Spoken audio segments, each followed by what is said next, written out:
विद्यार्थी मित्रांनो, easy biology Marathi या यूट्यूब चॅनलवरती आपल्या सर्वांचे स्वागत आहे. आज आपण बघणार आहोत breathing and exchange of gases यामधील सेकंड पार्ट.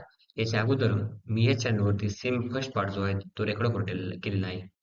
चला तर मग बघूया ब्रीथिंग अँड एक्सचेंज ऑफ गॅसेसचा सेकंड पार्ट. मुलांनो बघा, ब्रीथिंग अँड एक्सचेंज ऑफ गॅसेसमध्ये आपल्याला वेगवेगळे व्हॉल्यूम बघायचे.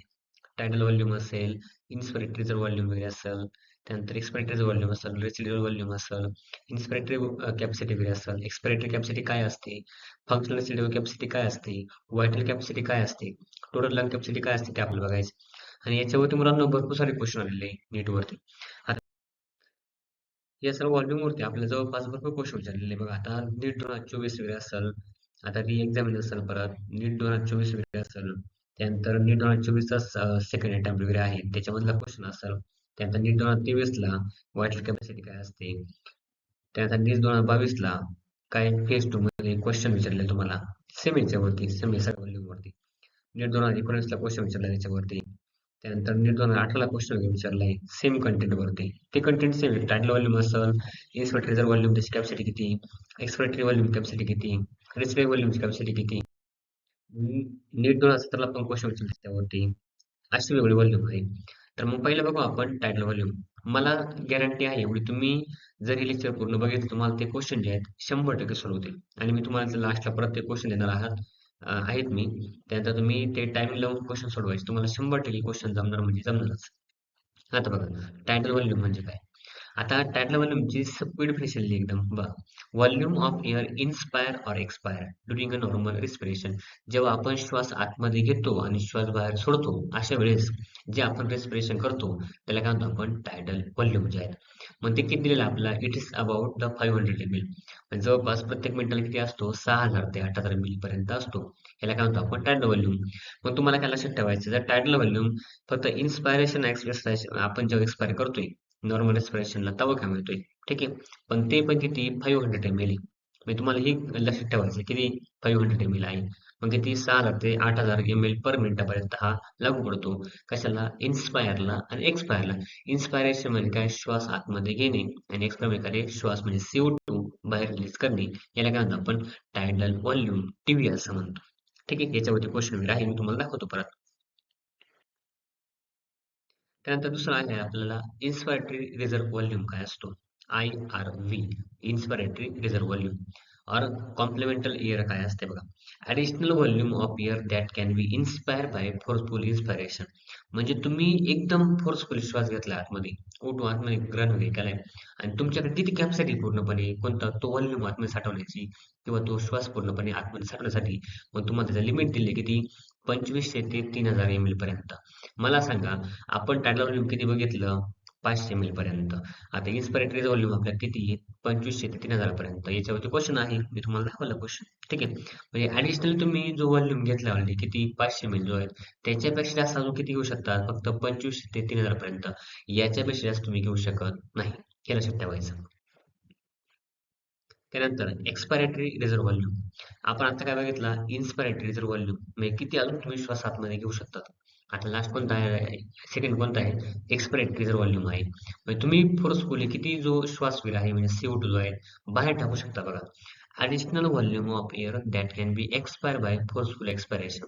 इथे एक्सपायरेशन म्हणजे काय असतं, जेव्हा आपण श्वास बाहेर टाकतो त्याला काय म्हणतो आपण एक्सपायरेशन. मग तो किती, 1000 ते 1100 मिली फक्त.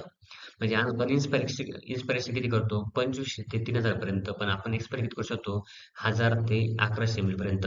आपण सगळा सगळा श्वास जो आहे, O2 जो आहे, CO2 जो आहे तो बाहेर सोडू शकत नाही, हे लक्षात ठेवायचं. मग मला सांगा, आतापर्यंत आपण तीन कोणते बघितले. पहिला बघितला टायडल व्हॉल्यूम, जो किती असतो, 500 मिनिटाला, 6000 ते 8000 पर्यंत, ठीक आहे. त्यानंतर कोणता बघितला आपण, इन्स्पिरेटरी रिझर्व्ह व्हॉल्यूम, तो किती असतो पूर्णपणे, तो फक्त असतो 2500 ते 3000 पर्यंत. आणि हा थर्ड बघितला आपण कोणता, एक्सपेक्टेड व्हॉल्यूम, तो किती असतो, 1000 ते 1100 मिली पर्यंत.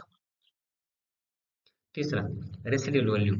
आता हा रेसिड्युअल व्हॉल्यूम म्हणजे नेमकं काय असतो बघा, volume of air remaining in lungs after forceful expiration. म्हणजे असा व्हॉल्यूम, तुम्ही काय फोर्सफुल एक्सपिरेशन केलं किती, 1000 ते 1100 मिली पर्यंत तुम्ही बाहेर पाठवला, पण त्याच्यासोबत जो बाहेर गेला नाही तो कोणता, 1100 ते 1200.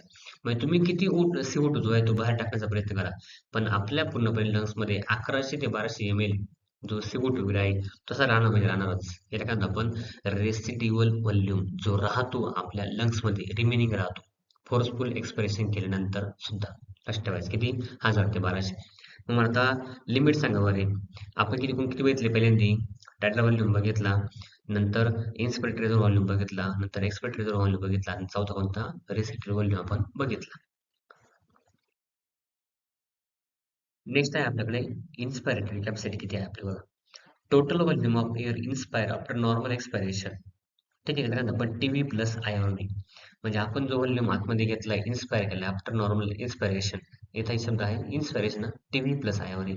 आता टी व्ही म्हणजे काय टायडल व्हॉल्यूम. टी व्ही म्हणजे काय असतो टायडल व्हॉल्यूम बघितला. आयआरव्ही काय रे इन्स्पायरेटरी रिझर्व व्हॉल्यूम तो आहे. त्याच्यामध्ये काय म्हणते आय सी म्हणजे काय इन्स्पायरेटरी कॅपॅसिटी किती आहे आपली. टी व्ही म्हणजे किती 500 मिळतो आहे आणि आय आर व्ही किती आपला इन्स्पेक्टरचा व्हॉल्यूम तो आहे 2500 ते 3000 एम एल पर्यंत.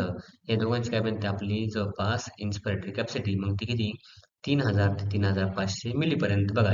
हे 3000 आणि हे परत 500 किती झाली 3500 म्हणजे आपली इन्स्पिरेटरी कॅपॅसिटी किती आहे 3000 ते 3500 एम एल पर्यंत आहे.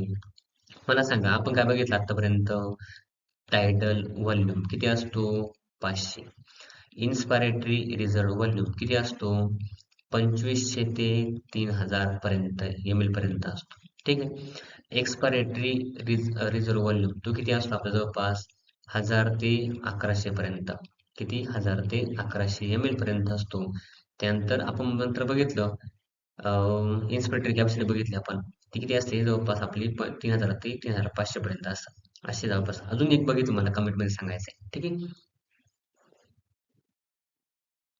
नेक्स्ट कोणती आहे फंक्शनल रेसिड्युअल कॅपॅसिटी. ती किती जवळपास ERV प्लस आरव्ही. ERV म्हणजे काय expiratory reserve volume plus RV residual volume किती जवळपास 2100 ते 2300 पर्यंत असतं. मग हा काय आहे volume of air remaining in the lungs after normal expiration.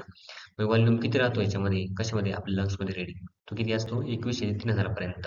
हा आहे कोणता फंक्शनल रेसिड्युअल कॅपॅसिटी जे आहे FRC. बघा आपण काय बघितलं फंक्शनल रेसिड्युअल कॅपॅसिटी बघितली. आणि तुम्ही जर चॅनल नवीन असाल चॅनल सबस्क्राईब करा, व्हिडिओ लाईक करा, व्हिडिओ जास्तीत जास्त शेअर करा आणि मला कमेंटमध्ये कमेंट करायला विसरू नका तुम्हाला हा व्हिडिओ कसा वाटला. आणि अजून तुम्हाला नीट PYQ MCQ ची गरज वेळ आहे का तुम्ही मला कमेंटमध्ये सांगा. मी तुम्हाला सगळे MCQ जे आहेत PYQ जे आहेत ते पूर्णपणे रेडीमेड आपल्या कमेंट बॉक्समध्ये कमेंट केल्यानंतर मी तुम्हाला शेअर करतो. ठीक आहे. आता आपण यानंतर पुढचा जो व्हिडिओ असेल तुम्ही याचा चांगला व्यवस्थित अभ्यास करा आणि मला सांगा. त्यानंतर आपण याच्यामध्ये MCQ जे आहेत ते MCQ सॉल्व्ह करून घेऊ. आता मी दुसऱ्या एखाद्या व्हिडिओमध्ये टोटल याचे MCQ जे आहेत ते तुम्हाला एक्सप्लेन करणार आहे. ठीक आहे. चला तर भेटूया पुढच्या व्हिडिओमध्ये.